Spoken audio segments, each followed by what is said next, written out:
Alright. I'm going to show everyone how to mix Riddim on Cdjs, since a lot of people don't know how to use Cdjs, and a lot of people only use controllers.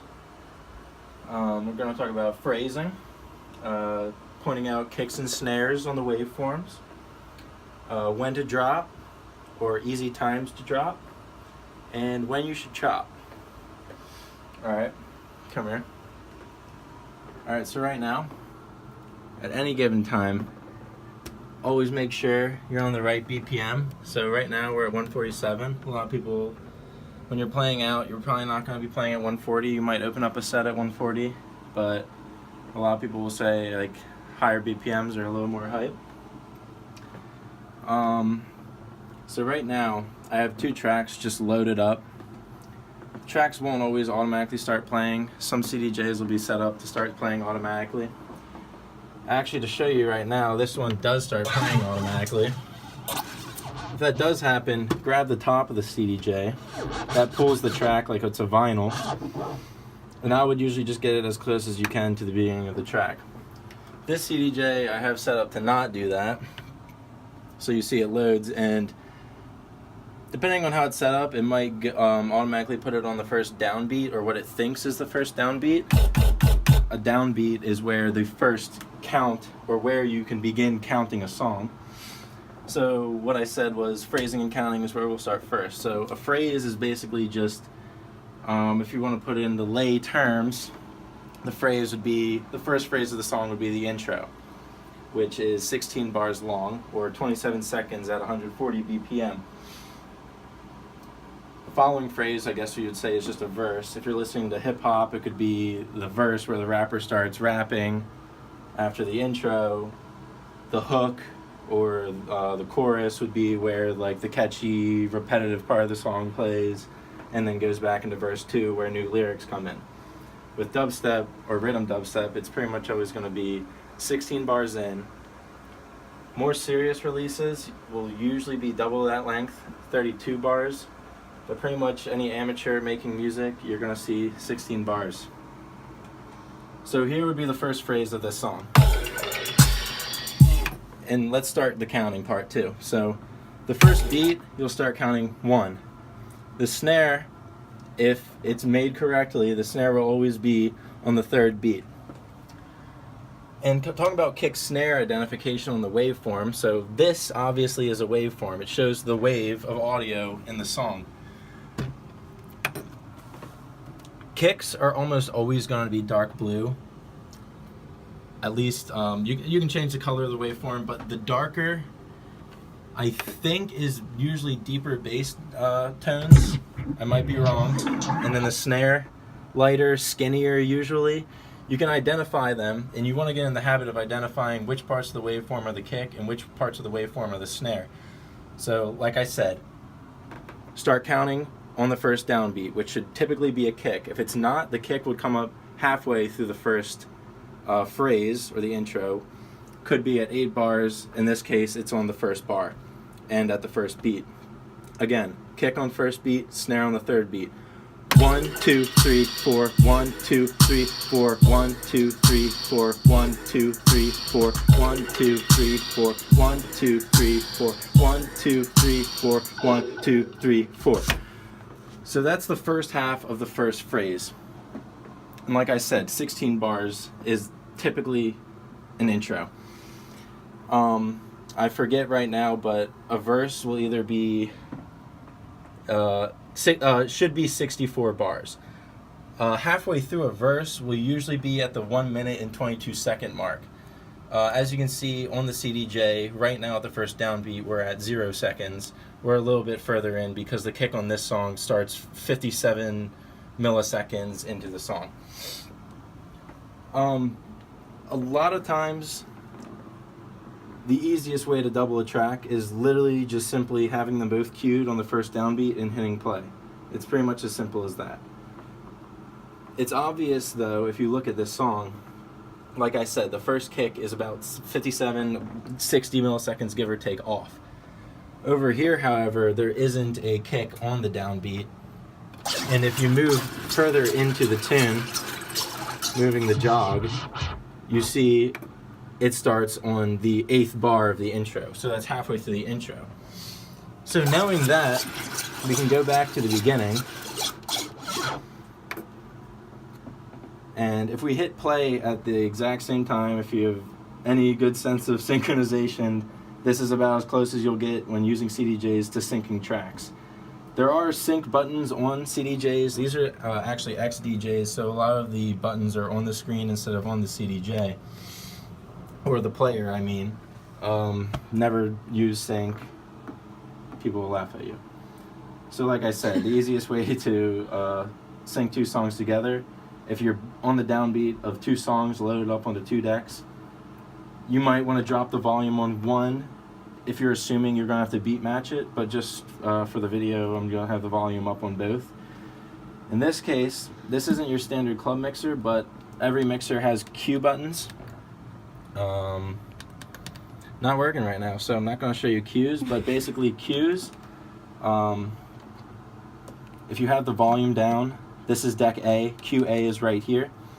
Volume down here won't be playing through the master speakers, but it will be playing through your headphones or whatever piece of equipment's hooked up to the Q. Sometimes monitors on stage will be playing your Q mix, but the audience won't be able to hear the Q mix. That's just so you can beat match in your headphones, but when I'm DJing at home, I don't use headphones and I just beat match whatever's coming out of the master, or in this case, just the speakers that are hooked up to it. So hitting play at the same time. Just to begin with, you might be able to tell that the tracks aren't going to line up. You might be able to tell, you might not. So you can hear they're not playing in time. There's a slight delay on the claps, but that's an easy fix. At this point, when you're trying to fix an error as minuscule as that, just pick one deck and play with it. When you're adjusting the jogs to beat match, take the outside of the jog, not the inside. This simply slows down the BPM of the track for the duration that you're pulling the jog. One small pull and they're beat match. So now that we know that this track is playing slightly ahead of this track because we simply just pulled this jog back 4 inches. Again, haven't adjusted the cues, hit play at the same time like last time.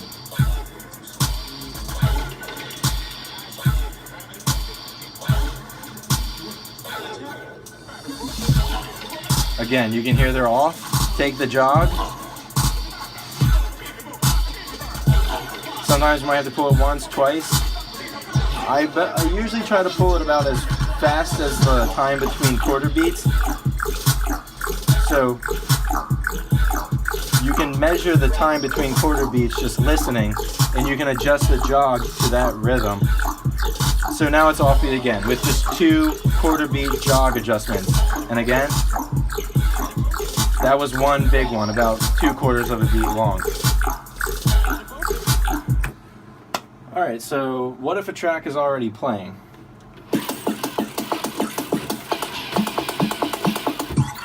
So like I said, a track will always drop at 27 if it has your standard 16 bar intro, 27 seconds. We're on 147 beats per minute. I'm not sure if that makes, no, it doesn't make a difference. It'll just reach that point quicker and it'll count the time quicker. So that's the first downbeat of the first verse. Sometimes it'll work to bring a new track in on this downbeat. By the time this track reaches, I believe, 55 seconds, this track will be dropping. 55 seconds into this verse is halfway to the halfway point. So this is what it would sound like if you were going to throw in this track. We'll back it up a little so we don't have to adjust the BPM. Actually, no, we'll leave it that way so we can adjust it. So I'll let this play for a second and then throw this track in on the first downbeat of the verse or the drop. 1, 2, 3, 4. 1, 2, 3, 4. Play. So you might want to drop the volume on the track that's pulling in now. You might want to filter it. I'm not going to get into that. Halfway through the intro, we're at 41 seconds. So like I said, we should be at 55 when this track's pulling in. Going by the beat in your ears, you can line up the kicks and snares with the kicks and snares on here.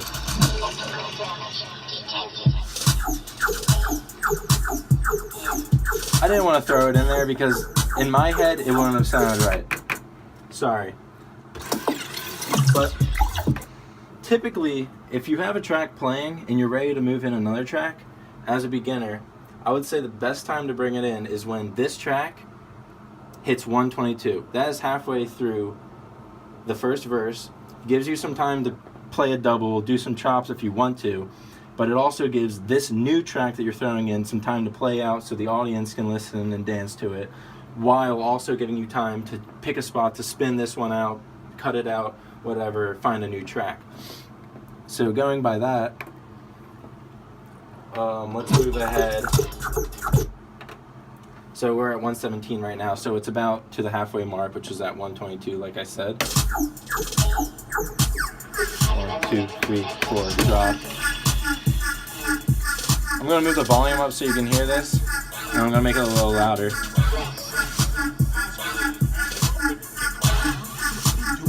So we're paying attention to the kick.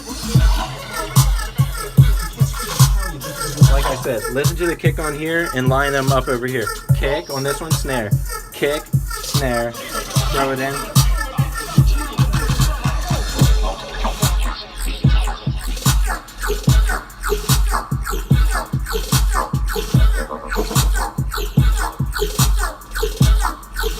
So like I said, you can let it play out. This one's almost to the quarter way through point, but this track has plenty of time to reach the halfway point.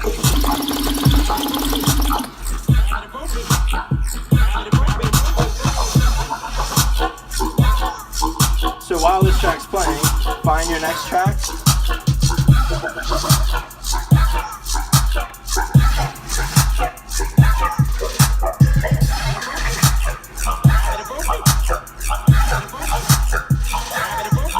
So we're on the downbeat of this track. 1, 2, 3, 4. 1, 2, 3, 4. That was the halfway point on this track, and we put this one on the downbeat. I timed it pretty well to our on beat.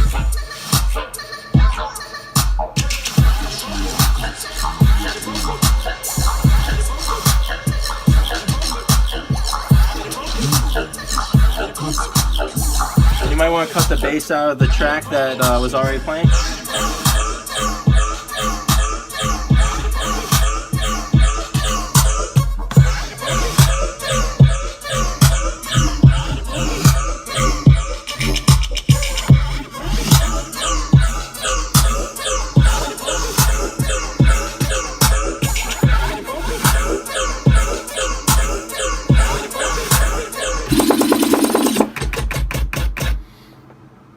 Alright, so again, right now we're lined up on the downbeats of both these tracks. You can just simply hit play and you'll line both of them up. This is an easy way to open the set. As another example, let's reload this track back to the beginning. We're on the first downbeat. And let's skip to the first quarter of the verse, which, like I said, would be around the 55, I think 55, 56, 57 mark. That's another good time to bring in a track. So we'll play. 1, 2, 3, 4. 1, 2, 3, 2. 1, 2, 3, 3. 1, 2, 3, 4.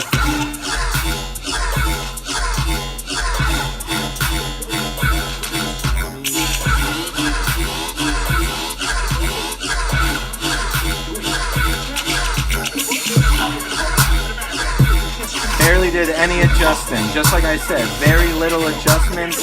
Line the kicks and snares up. Maybe drop one.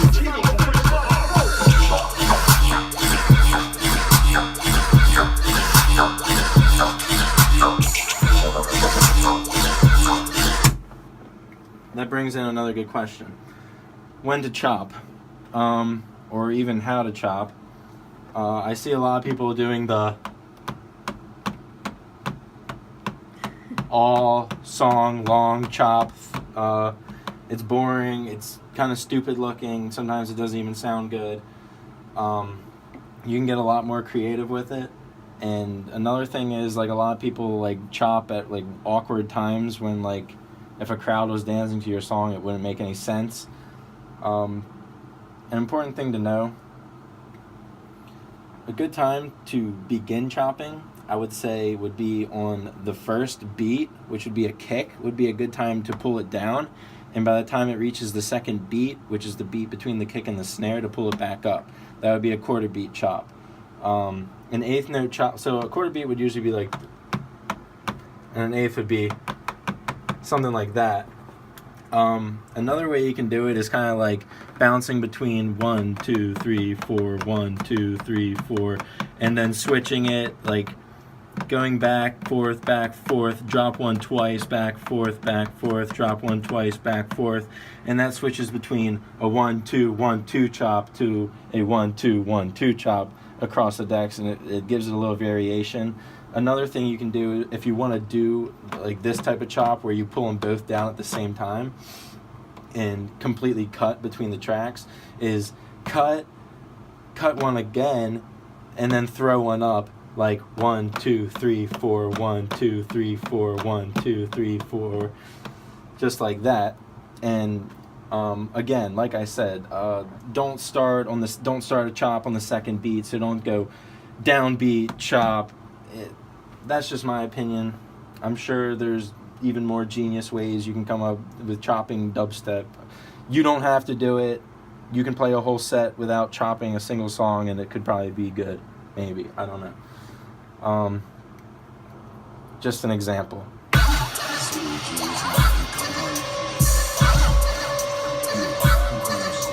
Again, I think it lined up pretty well just on the downbeats.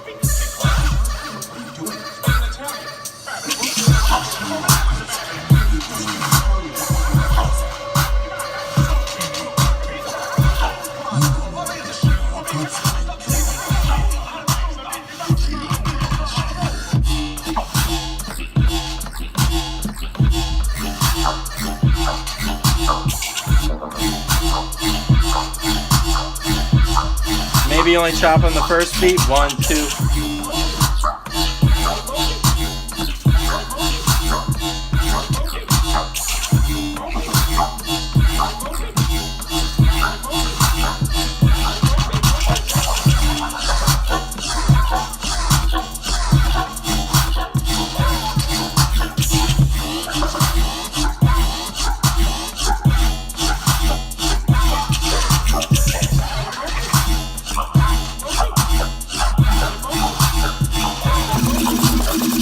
I don't think these are two tracks that really should be chopped. I think they play out perfectly fine without chopping.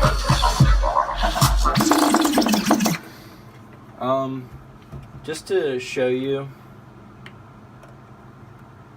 an example of a song that has something else besides a 16-bar intro, and how you would chop that together with something that does not.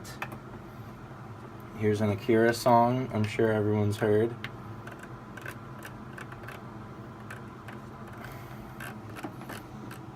On the spot right now.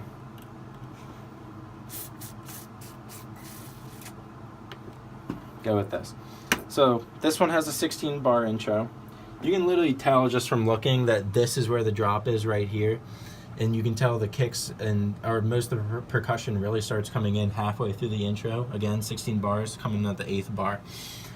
This one, however, has pretty much just silence for the first 16 bars, and then the actual intro begins at the 16 mark of the intro, and the drop is at the 32 mark. So it's simple. Like I said, with phrasing, every 8 is a good time to drop. Preferably do 16. 16, you won't do any, there won't be any issues. What I mean when I say 16 is basically like I was doing earlier, counting 1, 2, 3, 4, kick on 1, snare on 3. You can count 1, 2, 3, 1, 1, 2, 3, 2, 1, 2, 3, 3. If you're capable of doing that in your head, all the way up to 8, 1, 2, 3, 8, or 1, 2, 3, 16. On the 8, or the next one after the 8, or the next one after the 16, hit play. You, at that point, all you have to do is match the sound of the kicks coming out of here with the visual waveform of the kick on here. If you're not a visual person, put the cue on and line the kicks together in your headphones. When you get it right, you can slowly start moving in your next track.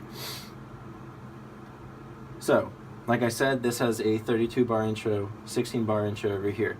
It's simple as counting up to 16, or if you know that the downbeat that you want to pull this track in on is on the 16th bar, wait until you see that kick on the waveform, or count in your head. 1, 2, 3, 4, 1, 2, 3, 2, 1, 2, 3, 3, 1, 2, 3, 4, 1, 2, 3, 5, 1, 2, 3, 6, 1, 2, 3, 7, 1, 2, 3, 8, 1, 2, 3, 9, 1, 2, 3, 10, 1, 2, 3, 11, 1, 2, 3, 12, 1, 2, 3, 13, 1, 2, 3, 14, 1, 2, 3, 15, 1, 2, 3, 16.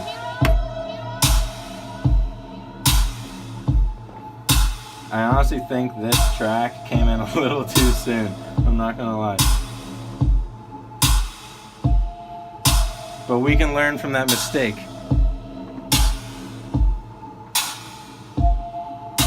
Your WoW thing is on. Add him on WoW. It worked.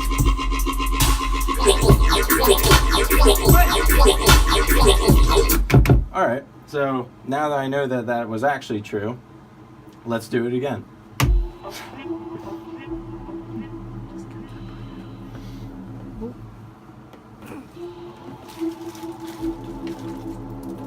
That just seemed a little weird because the kicks were like strange on this one. 27, you can look for that number again. You know that's where the percussion's gonna come in. 1, 2, 3, 4. So this track's playing now. Yeah. Little off beat.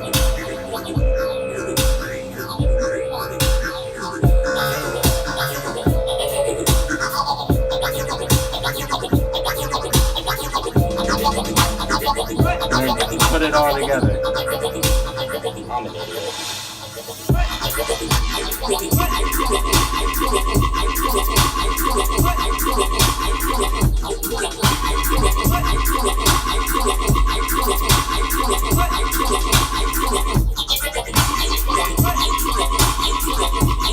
3, 4, 1, 2, 3, 4, drop. 1, 2, 1, 2.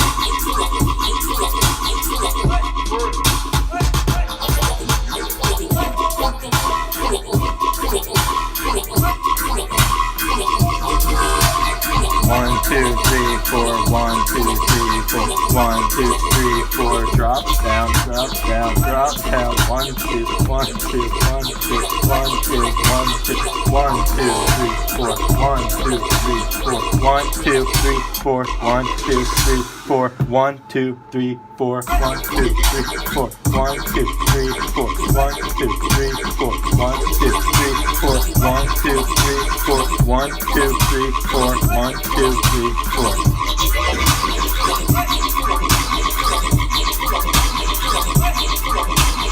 One, two, three, four. 1, 2, 3, 4. 1, 2, 3, 4. 1, 2, 3, 4. In this case,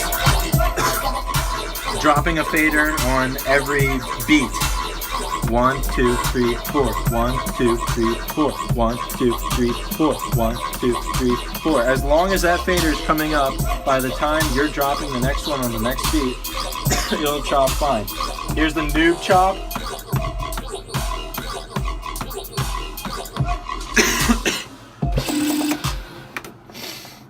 I hope that helps.